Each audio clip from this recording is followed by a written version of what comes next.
গরুর মাংস রান্না হচ্ছে, সব মশলা দিয়ে দিচ্ছি এখানে আমি সুন্দর করে মেখে কষিয়ে নিব।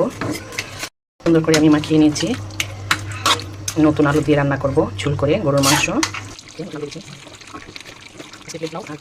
শীতে ভালোই লাগে, গরমে তো গরুর মাংসটা ওইভাবে খাওয়া যায় না, কিন্তু শীতের মধ্যে গরুর মাংসটা খাওয়া পড়ে।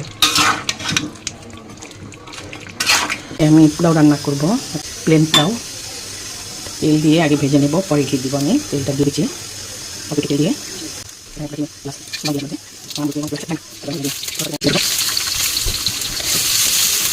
যে আমি পোলাও চালটা ধুয়ে রেখেছিলাম, এখন দিয়ে দেবো।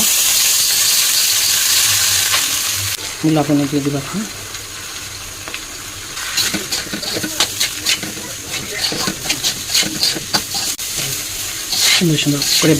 সুন্দর করে ভাজা করে তারপরে আমি পানি দেবো।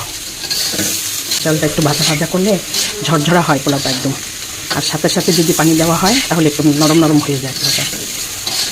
এই যে পোলাও চালটা ভাজা হয়ে গেছে, এখন আমি পানি দিয়ে দিচ্ছি।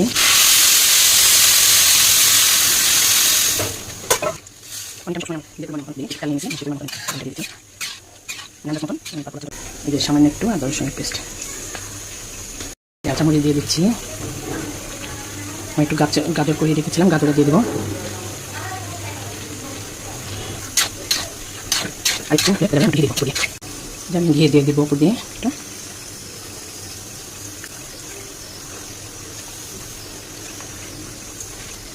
আমার পোলাওটা কি সুন্দর ঝরঝরা হয়ে গেছে। এই যে পোলাও রান্না শেষ, আর এই যে গরুর মাংস, পোলাও আর গরুর মাংস।